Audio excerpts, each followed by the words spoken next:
Good evening, everyone, and welcome to the College of Engineering's Dean's Roadshow, where tonight we're looking forward to hearing from the Dean himself, Dave Williams, as he gives us a state of the college.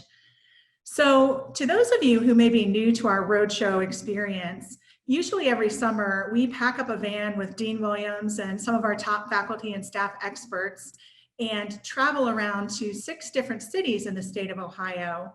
And that way we can share the latest news from the college. We can provide an opportunity for our alumni and friends to connect with each other and also to learn a little bit more about how the college continues to remain relevant to them right there where they are in their own hometown. So while we're all a little downtrodden maybe that we weren't able to hit the actual road, I'm very excited that this year we were able to expand this event series beyond the state of Ohio. So if this is your first time joining a roadshow, welcome. I think you're in for a really great conversation. And so speaking of conversation, as I mentioned, the Dean will give his state of the college. And then in the second half of the evening, there will be plenty of time for your own questions. And I want to thank everybody in the audience for sharing the questions that you sent in advance. We've got some really great ones to cover. But in the meantime, we want to learn a little bit more about you in that spirit of open dialogue. So hopefully right now, if you are joining the webinar on a computer or on a tablet, you'll see a poll that we've just launched. And we want you to tell us, what is it that you are really the most interested in hearing about from Dean Williams tonight? So hopefully you can take a look at that and weigh in. We're also looking to hear a little bit more about your affiliation with the college. Maybe you're faculty or staff, maybe you're an alum, maybe you are a donor or friend, or maybe you just like engineering and you're joining us to learn a little bit more about what we're doing. So while you are doing that, I will take one more moment to remind everybody that if you think of additional questions that you would like to ask the Dean around anything he talks about tonight or anything related to the college, we want to hear those. So hopefully you can see at the bottom of your screen, there is a Q&A button. Just use that, put your questions in there, and we will get to as many of those as we can at the end of the evening. So I'm going to give it just a few more seconds on our poll, and then I will share the results so you can see what everybody's looking forward to hearing tonight. Okay, looks like we've got some pretty good answers there. So let's take a look. So it looks like high on the list for a lot of people is what are the college priorities for the future? And I'm really glad to see that a handful of folks actually have not only attended our engineering events, but they were here at the Roadshow last week. So thank you for joining both sessions. And it looks like alums are our biggest population tonight. So welcome to all of you who graduated from the college. We're so happy to see you here. All right, well, on that note, I'm going to go ahead and turn the floor over to Dean Williams. Dave?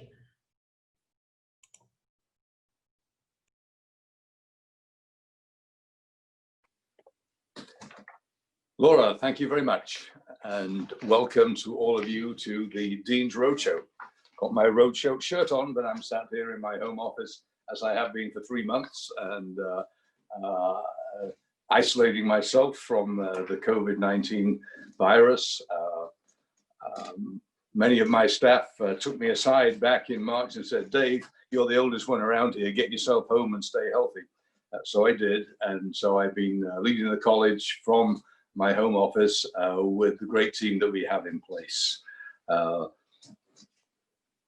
There are many issues that I want to talk to you about this evening because so much has happened in the last several months. But in particular, what I want to do is address the college's response to racial injustice. We've been challenged by our African-American students, faculty and staff to ensure that we get out ahead and say that we recognize that there are those in our community who do not get the same opportunities that we white people do, that we in our careers have opportunities that we take for granted, and so many others of our colleagues have to work so much harder to overcome so many barriers.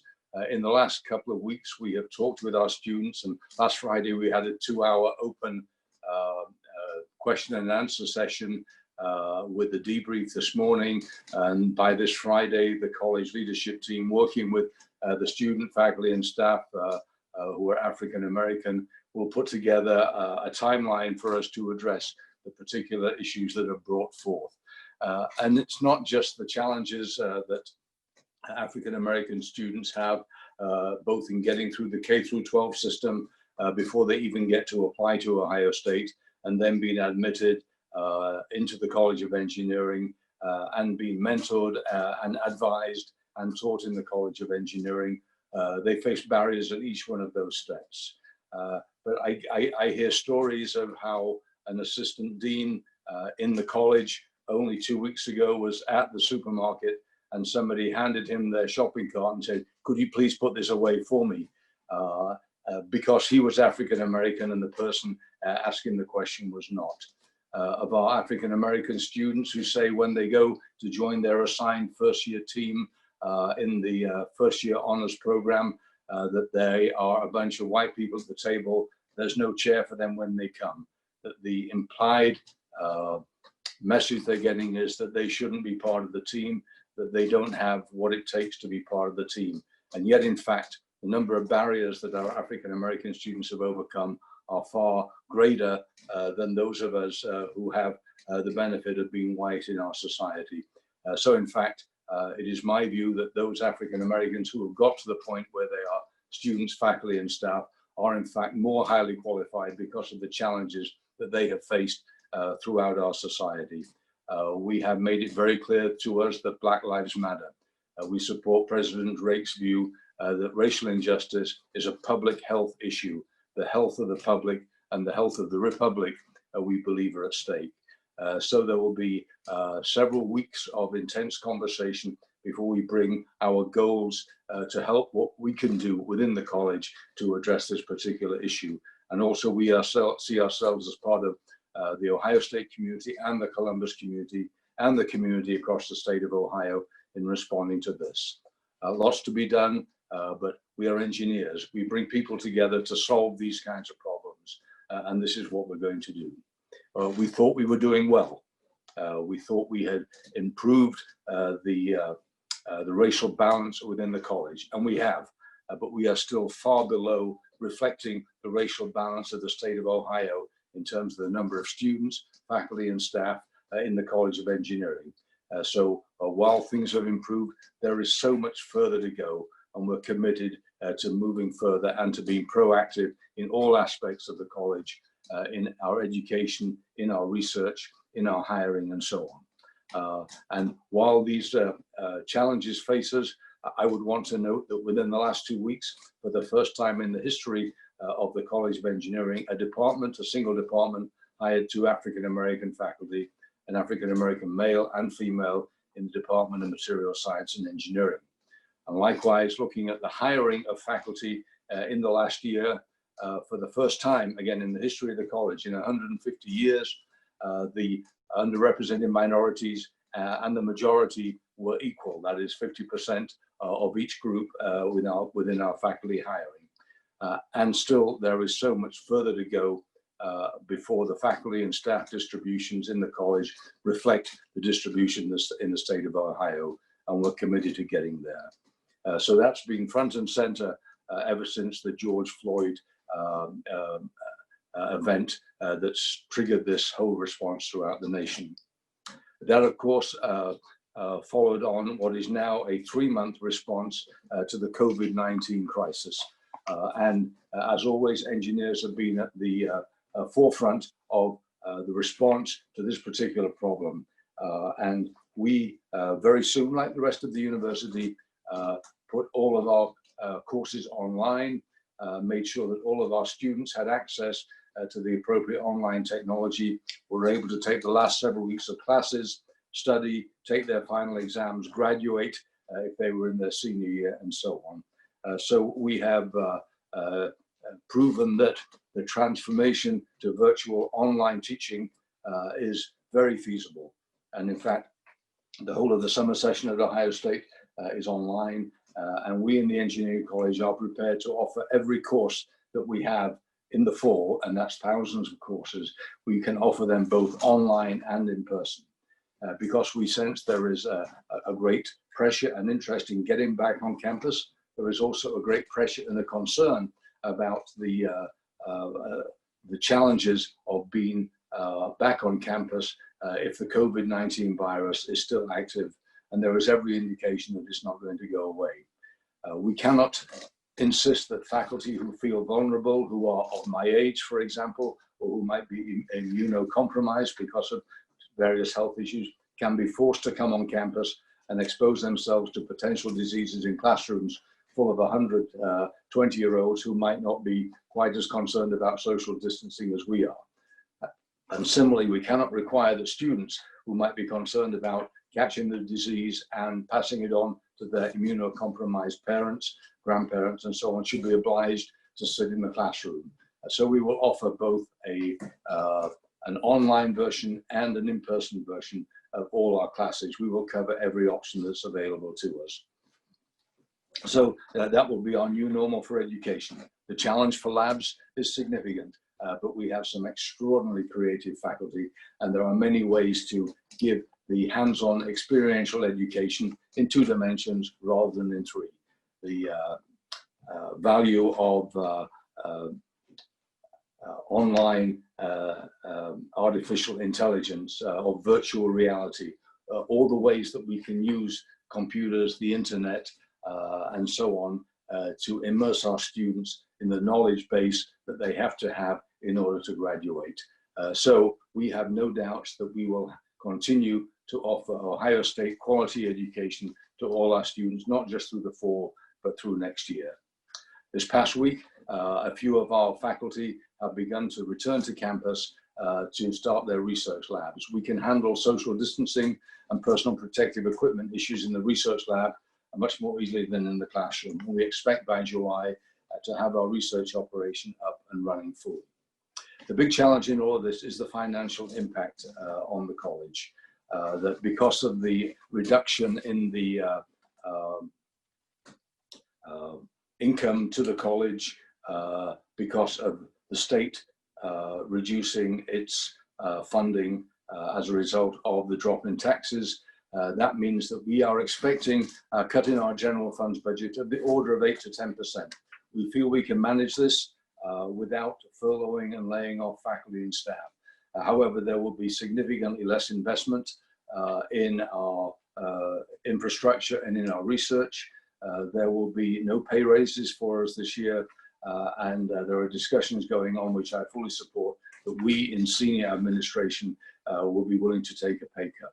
More importantly, through the investment in these 2 funds that you see on the screen, the faculty and the staff at Ohio State in the College of Engineering and across the university, and alumni have created these scholarship funds, which we have used to help those of our students who are in serious need. We have learned that many of our students, once they left campus, did not have access to the internet. Many of our students felt that they were compromised in their ability to get food, that they were living in an area where the availability of good and affordable food was just not there. And indeed, some of our students were effectively homeless. And this was an eye-opener to all of us. And so these emergency funds are available. They are still open if you wish to contribute. And tomorrow is Giving Day in the state of Ohio, where particularly in Franklin County, gifts can be matched up to $1.5 million through the Columbus Foundation. So there are ways that we can help our students, and we will continue to do that. Let me state briefly that despite all of this, the college continues to move forward. We continue to hire faculty. I mentioned that we've hired as many underrepresented minority faculty this past year as we hired more traditional faculty. Our leadership team continues to evolve.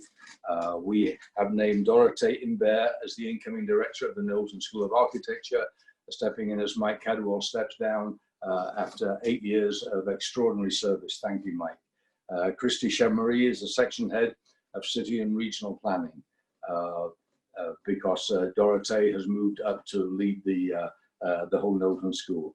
Jennifer Clark is the section head of landscape architecture. Jim Gregory is the new chair of mechanical and aerospace engineering. Anisha Arora, we announced today as the incoming chair of computer science and engineering, and Jeff Freud is the incoming chair of the engineering education department. So as always, the departments, the research centers, the college administration continues to evolve because that's how it is, despite the viruses and despite the real challenges that we face within our society at the moment. We continue to get major research awards. Our Center for Design and Manufacturing got a $2 million Department of Defense award.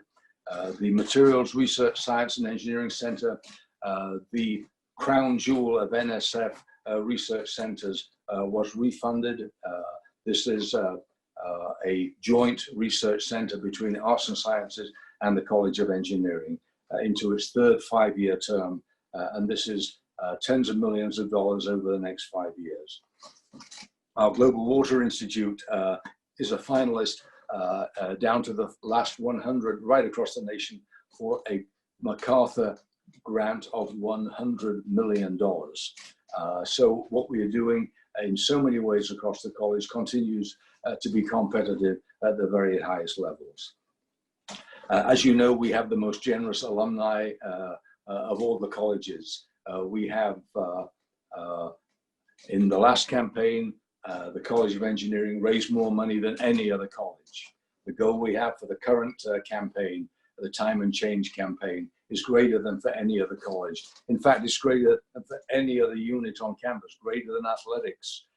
We committed to raise over $400 million in this next campaign. Only the James Cancer Center has committed to raise more than engineering. And we know that you will continue to support us as you have done over so many decades. In the fall, we will open the Biomedical and Materials Engineering Complex, Phase 1, Fontana Labs, the old Cofalt Fontana building, Mars G Fontana, for those of you who are not material scientists like me, is one of the giants of corrosion science and engineering in the last century. In fact, way back in the last century, when I was an undergraduate in another country, in another university, the text that I used to learn about corrosion was written by Mars G Fontana of the Ohio State University College of Engineering. So you can go on the website and you can find a webcam showing the continued building of the labs. The picture that you see is how it's going to look in the fall when we open it. The picture on the left is how it looked a year ago when we started demolishing the unit ops lab in the old Cofalt labs. So go online, there's a webcam, you can see how that building is coming on, and we look forward to the opening in the fall. Our campaign, as I mentioned, is in full swing because we believe that our generous alumni understand that with their support, we can truly change the world.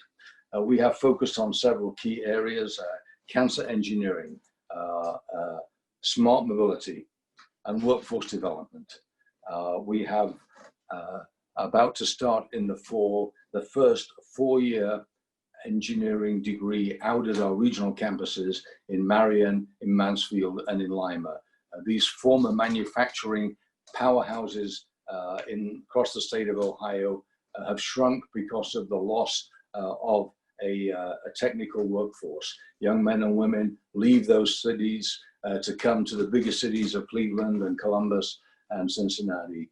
And so companies cannot continue to manufacture out there. We intend to create a pipeline of engineering technologists in those former manufacturing centers to help attract manufacturing back to Lima and to Mansfield and to Marion. This will be the first time that there's a 4-year engineering degree program on our regional campuses. We have, particularly in the last 3 months, refocused on our ability to take our online courses and use them for professional engineering courses. The professional engineering management degree, we have a coding full stack boot camp certificate program. We have now multiple master's programs and certificate programs that are stackable to create master's programs in development because of now our newfound ability to put our courses online. So much is happening. I could go on, as any dean could, forever, but I'd like to give you the chance to interact with me and ask your questions. But before we do that, there's one thing that we must celebrate. That is the announcement last week of the new president of the Ohio State University, Christina Johnson, the 16th president of the university, an electrical engineer by training.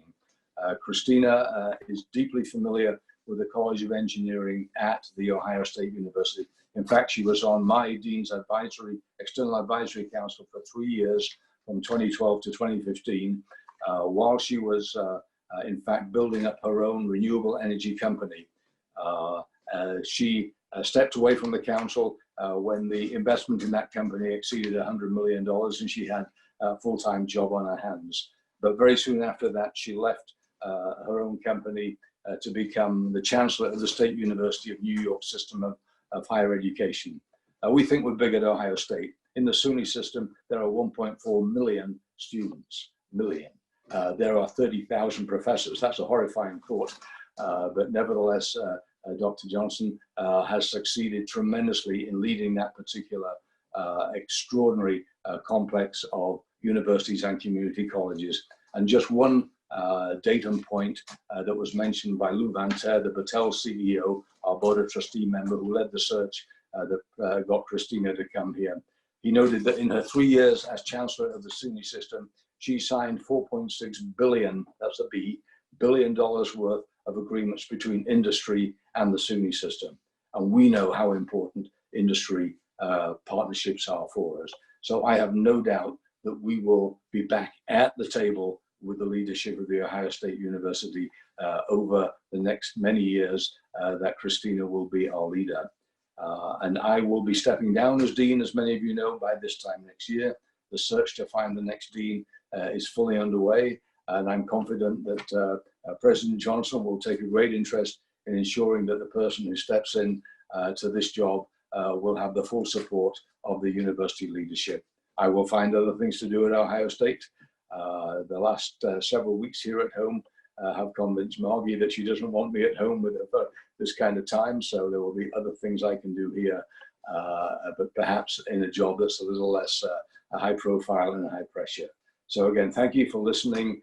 Thank you for all that you do to support me and the college, and I look forward to continuing the conversation. Thank you. Thanks so much, Dave. Poor Margie, what's she going to do when she has you at home much more often? I think she's really going to enjoy it, actually. And I'm glad you actually talked about President Johnson, because one of the questions we got in advance of tonight was from Steve Kaufman, who is an industrial and systems engineering alum. And he wanted to know if you could speak a little bit more about the impact you think President Johnson might have on the College of Engineering in particular. Certainly. Well, as I indicated, she is an electrical engineer by training. Her contacts to Ohio State are many. And again, in her talk to the Board of Trustees after she was formally proposed as the next president and approved by the board only a week ago, she gave a brief presentation, which was online, even though she was here in Columbus. Her grandfather played football for Ohio State. Well, you can't get much more being a Buckeye than that. When she was a young engineering professor at Colorado Boulder, the then president of the University of Colorado at Boulder saw leadership potential in her and gave her some marvelous opportunities, which she has noted helped move her into the administrative leadership position she's had. The name of that president was E. Gordon Gee, who at that time, before he came to Ohio State, was the president out at Boulder. During the time that President Gee led Ohio State, Christina continued to stay in touch with Gordon and visited the Ohio State campus back in the 1990s during the first President Gee period. More recently, when I became the dean several years, 9 years ago now, I put in place an external advisory council. And as I mentioned, I asked Christina to come and join that particular council. She had left Colorado by then. She had been the dean of the Pratt School of Engineering at Duke, where she learned, of course, that Division I basketball at Duke is as important as Division I engineering. And she gets the idea that we have to balance athletics here at Ohio State along with engineering. She moved from the Pratt School, where she increased the endowment in the engineering college by a factor of 10, to Johns Hopkins, where she was the provost and the senior vice president. So she was the lead professor at Johns Hopkins, which just happens to be the largest research university in the nation, and one where the interface between engineering and medicine is huge. So her partnerships with President Gee, with the College of Engineering, I got to know her when she was the provost at Johns Hopkins, and I was president of the University of Alabama in Huntsville more than 10 years ago. And she's been a great mentor and advisor to me during the time that I've been in academic leadership.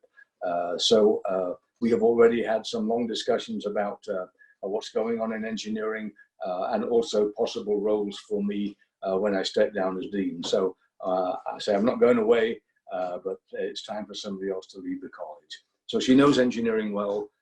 She is still leading SUNY, so the opportunities to speak in depth are limited, but she'll be here full-time September 1. She makes decisions.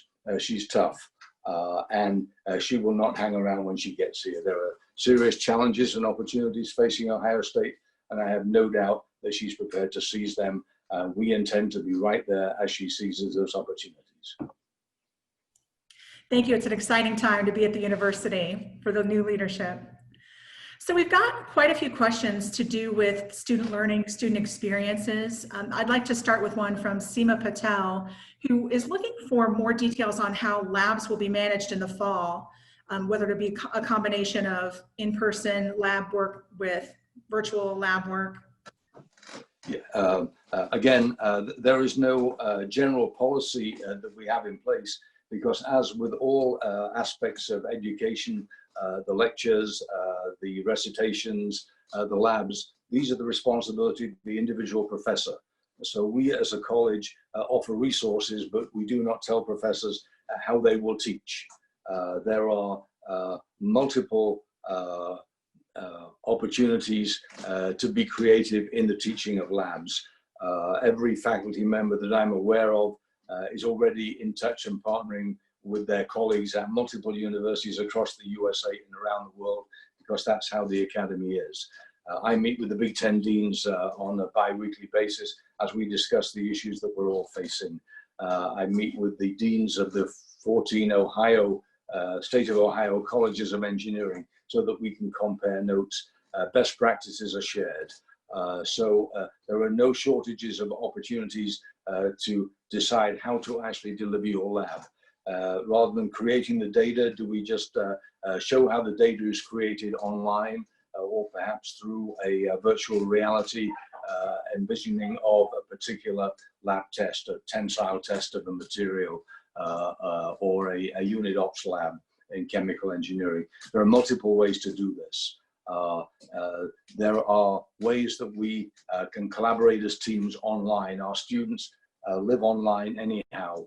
They're used to looking at people in 2 dimensions, which I'm not, but the opportunities for students to practice social distancing and yet work together in groups, we've done that already, and we will continue to do that. So we're going to find ways to offer the same experiential education that we already have done.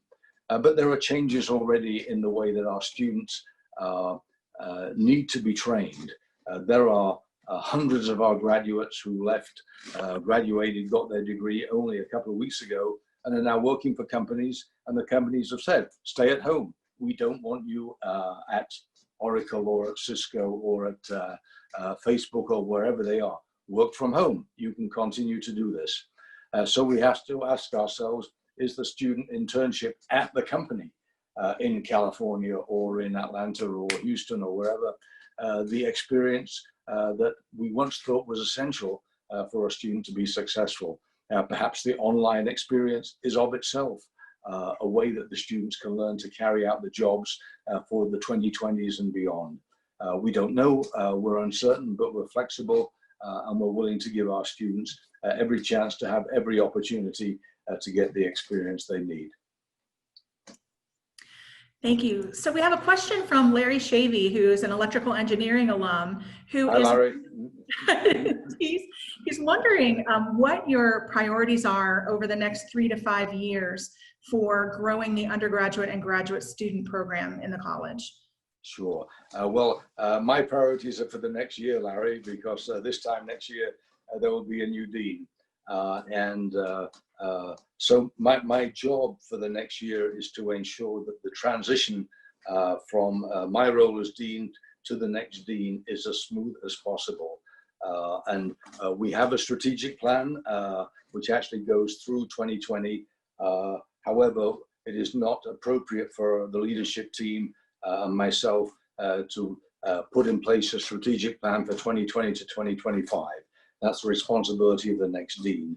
The issues that we have faced, the priorities that we've set remain in place, and we will continue to focus on those areas. I mentioned things like cancer engineering and smart mobility. The 4 M's, materials, manufacturing, mobility, and medicine, remain at the heart of what we do in the college. They remain at the heart of the economy of the state of Ohio. They remain at the heart of the major industries that partner with us.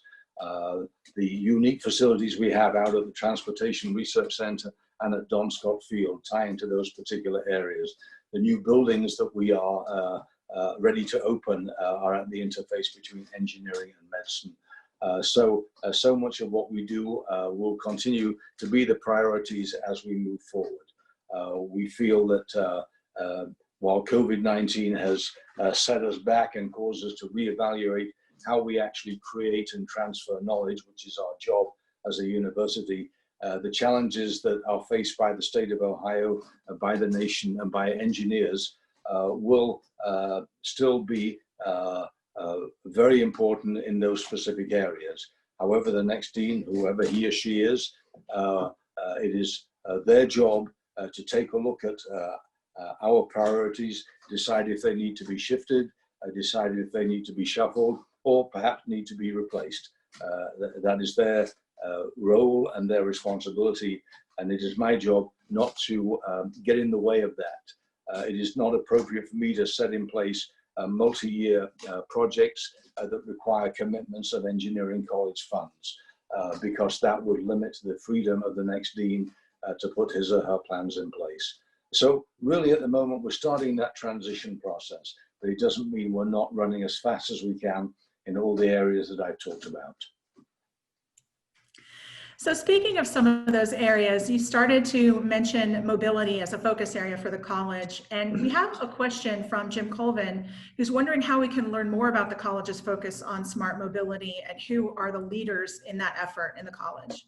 Sure. Thank you, Jim. There's an announcement going out, it's either today or tomorrow, about the new leader of smart mobility on our campus, Chris Atkinson, who comes to us from ARPA-E, the federal government in Washington, has a distinguished research career, and his job is to work out of the College of Engineering with Morley Stone, the Senior Vice President for Research, to ensure that we have a university-wide strategy for smart mobility.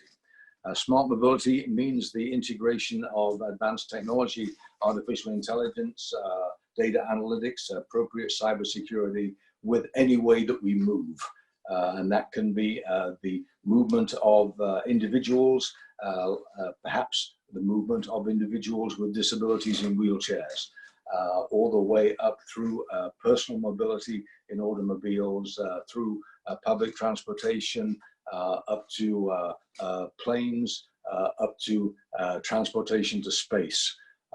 So mobility from humans walking here to humans walking on the moon and Mars, and the way that modern technology has transformed our ability to move in many cases with a smaller carbon footprint, to move particularly in a safer way. Some of the examples where we are deeply invested in smart mobility are out at the Transportation Research Center, which many of you know is an Ohio State affiliate organization out in East Liberty, up Route 33, 35 miles off campus, right next to Honda's North American manufacturing headquarters.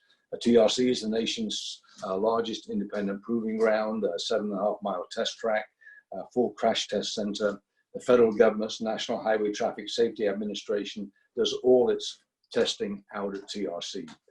All the issues you've heard of over the years, and most recently the Takata exploding airbags, all of that testing is done at Ohio State Transportation Research Center.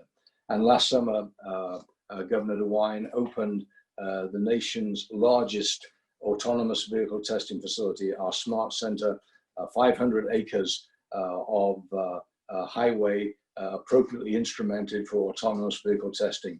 And that includes a 6-lane highway a mile long with an interchange that allows autonomous trucks in convoys to get up to 60 miles an hour without a driver there, and then see how safely they can proceed through the intersections and then around simulations of suburban and rural roads. So that was a $45 million investment from the state of Ohio and from Ohio State and from multiple companies. Out at Don Scott Field, Ohio State's airport, which reports up to the College of Engineering. Stephanie Morgan, the new executive director of the airport, integrates the airport operations with our Aerospace Research Center and our education through the Center for Aviation Studies. Several hundred pilots and airport managers under training. At Don Scott Field, this is the only airport in the nation where we can test drones, autonomous vehicles, under FAA tower control. Drones are banned from all other civil aviation airspace. So Don Scott Field is a unique facility. If you haven't been out to see the new Austin E. Knowlton Executive Terminal there, then get out there with appropriate social distancing, of course. It is a really great facility. You can sit up on the observation deck and listen to the air traffic control speakers. It's fascinating just to sit there and watch it for a while. I would encourage you to do that. So I'd like to pivot back to some of the student support and student recruitment efforts that we're doing. There's a few more questions around that. Sure. Ronald is asking what the college is doing to work with high schools to encourage and mentor minority students to pursue a STEM career. Yes, this is so important to us. We have for many, many years had a K-12 outreach program. Howard Green, who works in David Tomasco, the Associate Dean for Undergraduate Education's office, has built over the years partnerships with over 60 high schools and middle schools, mainly in underserved urban districts throughout the state of Ohio. We have multiple programs that bring women and other underrepresented minorities to campus for various camps. There's a materials camp that I'm personally aware of, being a materials scientist. There's a so-called preface program, which brings minority students who perhaps haven't been exposed to the best educational system in the inner cities around the state of Ohio and beyond, so that we can ensure that when they go into the classroom, they are in a similar position to all these students who come into our engineering college from high schools with better resources. So we do what we can to offset the drawbacks to students who were born and educated in the wrong zip code. We can't change the societies that they come from, but we can recognize that the intelligence that they have has been underserved in their systems of education, and we will do what we can to ensure that they come to Ohio State Engineering to succeed. Multiple programs like that. The archetypical program is the Metro School, which is a middle and a high school on Ohio State's campus. It's an early STEM college charter school, which takes students by lottery. It doesn't pick the best students. Students apply, but they are picked by lottery. 50% of the students, and that's about 500 of them, come from the urban Columbus School District, which is as challenged as any urban school district across the nation. 50% come from surrounding districts. And in the, excuse me, over 10 years that the Metro School has been graduating students, every senior from the Metro College School has been offered a place in a university of higher education, every one. Unfortunately, many of them choose to go to places like MIT and Caltech, God knows why, but still a very significant number do come to Ohio State. Our partnerships with the Metro School are extraordinary and deep. The college invests in the Metro School. For many years, I was on the board of the Metro School. Howard Green, who I mentioned, leads our K-12, is currently our board rep. We partner with those students. They run projects, First Robotics, that we help them with. Excuse me. They go out to Don Scott Field, run their projects at the airport, and so on. So multiple ways in which we partner with the K-12 system. So. Thank you.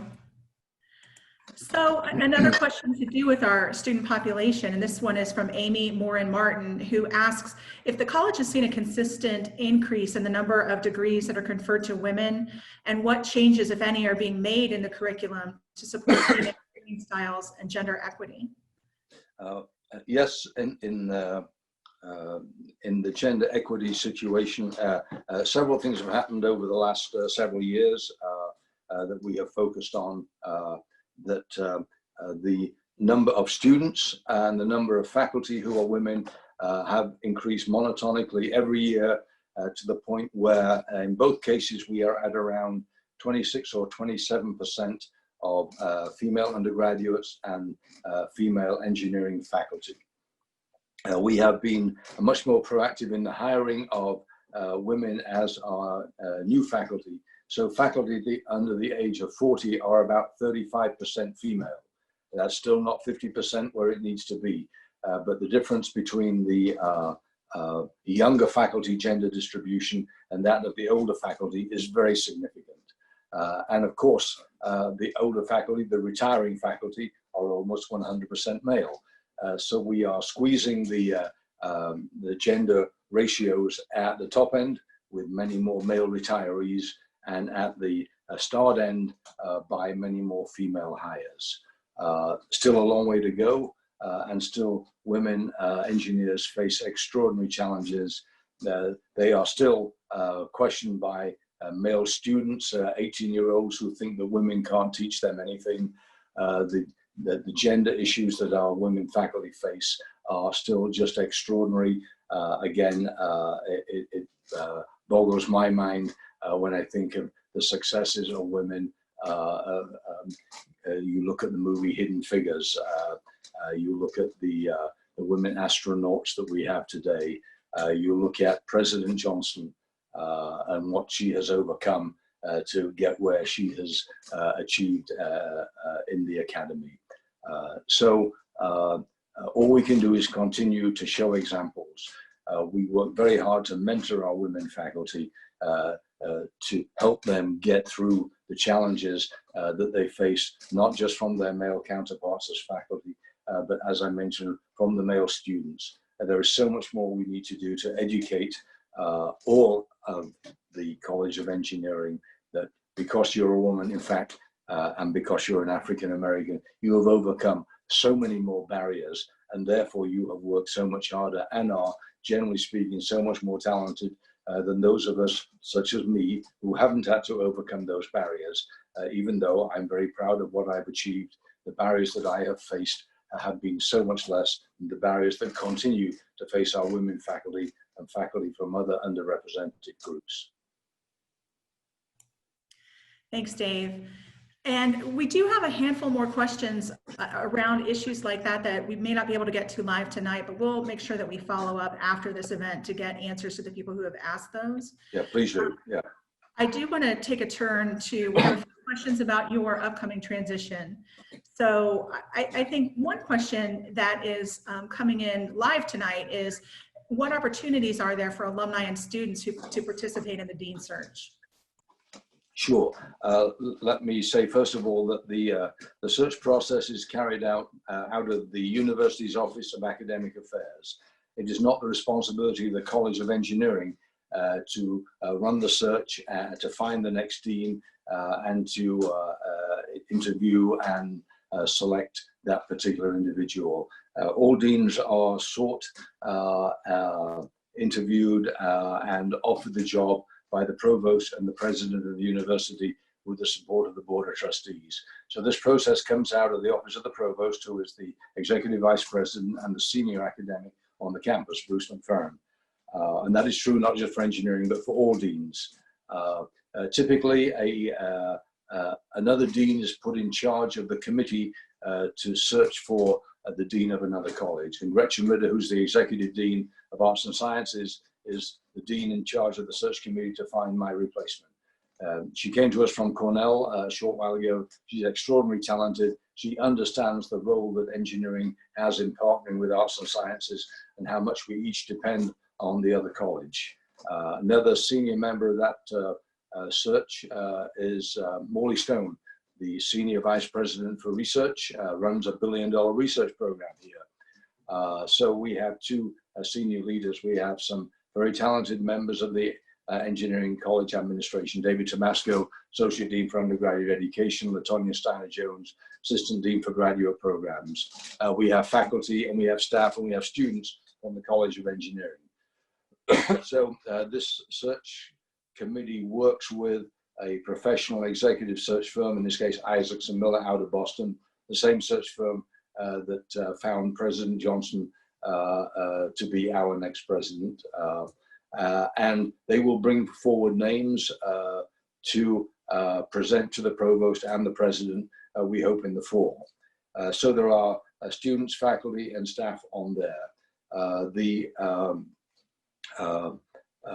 alumni, what we have actually done is to put together a team of alumni who are both on the college's external advisory council, where President Johnson served several years ago, as I mentioned, and also my own kitchen cabinet. These are influential engineering leaders out of the College of Engineering who are C-suite individuals, generous donors to the college, and that particular group, led by Jim Dietz, who is on the university's foundation board, has been gathering input from leading alumni and leading industry partners, and is passing that information on to Provost McFerrin and to Dean Ritter, who is leading the search. So there are significant pipelines of information coming in from the alumni already. If any of you wish to reach out to Jim Dietz, then I'm sure we can give you his contact information. I have got to be very careful as the sitting dean to make sure that my boss, the provost, doesn't think I'm messing about in doing his job for him by influencing the search process for my successor. So I will find myself in deep trouble if I start giving ideas to the search committee and so on. It doesn't mean I can't nominate names to the search firm who can choose to follow up my nominations, because I do know a bunch of deans, and I do know a bunch of highly talented academics, many of whom I think could do a great job here. But I can nominate them, but that's about it. After that, I got to shut up and get out of the way. On that note, one final question, which comes in from Aaron, who is wondering, what is one of your top priorities for the remainder of your tenure as the dean here at the college? The two crises that have been thrust upon us, the appropriate response to the racial injustice challenges throughout our society, and the new normal post-COVID-19. We have to be able to address both of those issues in a time of constrained budgets, because we don't know the budget that the state will give us. It will be hundreds of millions of dollars less than it was last year. And we don't know what the enrollment is going to be in the fall. If everybody who was committed and paid their fees shows up, we'll have the biggest class in the history of Ohio State and the biggest first-year class in the history of the engineering college. And that would be a great problem to have. Where the heck we're going to put them and how they can live on campus and so on is a whole other issue, but that's not my problem. But once we understand the state budget, once we understand the enrollment for the fall, then we can budget to ensure that the students who are on campus get the best personal education that we can offer them. The students who choose to be off campus and are being educated remotely get the best online education that we can offer them. And that all throughout this, we listen to the students of color and the challenges that they face, and put in place policies and practices and education to ensure that we are much more sensitive to those particular individuals. So those become my two priorities, as well as, of course, working with the new dean whenever he or she is named. We hope they will be in place in January. We will overlap for the last 6 months of my term as dean, where I can introduce the next dean to key alumni, where we can bring them to alumni meetings if we're meeting in person, or we can have meetings like this. I can take the next dean to meet the industry leaders who are such great supporters of the college at Honda and at GE Aviation and at Boeing and Procter & Gamble and dozens of other companies around the nation. So those are all my priorities. And the main thing is, of course, that the engineering college continues to remain the most fiscally sound, the highest academic standards, and the best run college in the whole of the Ohio State University. Thank you, Dave. Well, I know on behalf of my fellow faculty and staff of the college, we appreciate your leadership these past few years. We're excited for the transition. We know the best is yet to come. So thank you for sharing your thoughts with us tonight. And to those of you, I know there are a few more questions that were asked in advance and that were asked tonight during the event. We will make sure to follow up afterwards to get the answers to you. So no worries, those will be coming soon. And I think that Jim Deitch just put his email up on the screen, so I didn't know Jim was listening in. Hi, Jim. Thanks for all your leadership and what you're doing, and please get your thoughts to Jim about the next dean. So. Yes, for those attendees, if you cannot see that, we'll make sure in our post-event emails that we send out, we will definitely share his email. So thanks for volunteering, Jim. We really appreciate your support.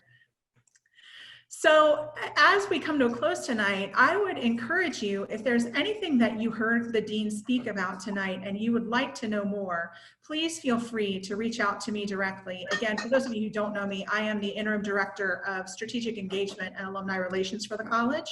So hopefully you can see my contact information right there. And I'd be happy to connect you with folks within the college to get you the answers that you're looking for.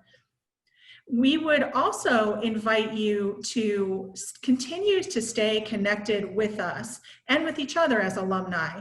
So after this event, we will be emailing the roster of attendees tonight in the hopes that you'll be able to reach out to each other and build those networks. Even though we can't be together face to face, we really want to keep those connections strong. I would definitely encourage you, if you don't already, to take a look at the college's social media channels. Our website, you can find lots of upcoming programming on our calendar of events. We're actually in the midst of planning right now, but we hope to be able to share more virtual programs soon. We're partnering with Arts and Sciences and the Alumni Association at the university on a mobility presentation that will be coming out in late July. So stay tuned for that. And then all those social media channels that you see there, our communications team led by Matt Schutte does an outstanding job of sharing the latest news from many different departments, from the students and things like that. So those are, you'll hear it from the horse's mouth if you follow those channels, you'll hear it first. I will also encourage you, as soon as this webinar ends, you should see a link on your web browser to take a survey. We are using your feedback there to figure out what kind of virtual programs we can do in the future. And I know some of you may have seen this if you were here at the earlier roadshow, but if you do complete the survey, we're going to give you access to our new custom engineering backgrounds like this one. Trust me, I'm an engineer. Of course, they're going to trust you if you are affiliated with Ohio State. Or we also have for our Knowlton School friends, Trust Me, I'm an Architect. And these are just a few samples of some of the backgrounds that we have there. So please share your feedback. We'll make it worth your while in that sense. And I definitely want to make sure that you, again, just join us for our upcoming virtual events in the future. So thank you again to you for joining us as audience, for asking such thorough questions of the Dean. Thank you, Dave, for being willing to share your thoughts tonight. And on that note, I will say thank you. Have a great evening. Good night, everyone.